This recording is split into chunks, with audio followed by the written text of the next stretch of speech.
अॻूणो वज़ीर आज़म नवाज़ शरीफ़ अॼु इस्लामाबाद हाई कोर्ट आॾो सरेंडर कंदो। एवेंट फेल ऐं अल अज़ीज़िया रेफरेंस में नवाज़ शरीफ़ जी दरख़्वास्तुनि जे ॿुधणी इस्लामाबाद हाई कोर्ट में 2:30 वॻे थींदी। केस जी ॿुधणी रेगुलर बेंच खां पोइ ख़ासि डिवीज़न बेंच कंदी, जंहिंमें चीफ जस्टिस आमिर फारूक ऐं जस्टिस मियां गुल हसन औरंगज़ेब शामिल आहिनि। नवाज़ शरीफ़ तोशाखाना केस में एहतिसाब अदालत में बि पेश थींदो। नवाज़ शरीफ़ जी पेशीअ खां अॻु अदालतुनि जी सिक्योरिटी सख़्त कई वई आहे, जॾहिं त एहतिसाब अदालत में बम डिस्पोजल स्क्वाड कमरो ख़ाली कराए तलाशी भी वरती आहे। अहम ख़बर खां वांखे आगाह कयूं पिया। अॻूणो वज़ीर आज़म नवाज़ शरीफ़ अॼु इस्लामाबाद हाई कोर्ट आॾो सरेंडर कंदो। एवनफील्ड ऐं अल अज़ीज़िया रेफरेंस में नवाज़ शरीफ़ जी दरख़्वास्तुनि जी ॿुधणी इस्लामाबाद हाई कोर्ट में 2:30 वॻे थींदी। केस जी ॿुधणी रेगुलर बेंच खां पोइ ख़ासि डिवीज़न बेंच कंदी, जंहिंमें चीफ जस्टिस आमिर फारूक ऐं जस्टिस मियां गुल हसन औरंगज़ेब शामिल आहिनि।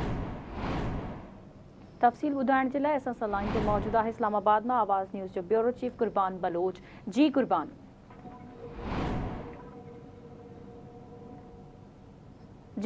छा तफ़सील आहिनि हिन हवाले सां आगाह कजो।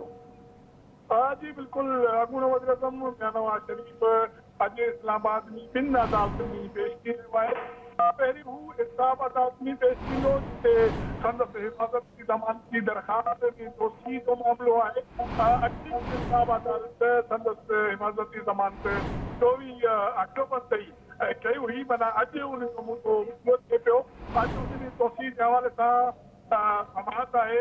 नवाज़ शरीफ़ जो वकील इंसाफ़ कोर्ट में पेश थियो आहे ऐं दरख़्वास्त कई आहे त मंझंदि खां पोइ अॻूणो वज़ीर आज़म नवाज़ शरीफ़ इंसाफ़ अदालत में पेश थींदो।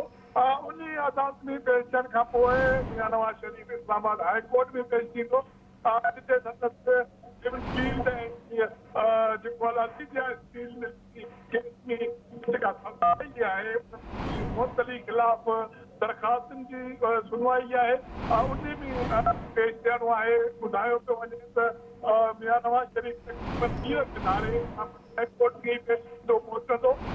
मियां नवाज़ शरीफ़ कल्ह लाहौर मां कोहबरी पहुतो, राति हुन कोहबरी में गुज़ारियो पंहिंजे घर में ऐं हफ़्ते खां पोइ संदसि उते वञण थियो ऐं थोरी देरि खां पोइ मियां नवाज़ शरीफ़ जो वरी खां इस्लामाबाद रवानो थींदो।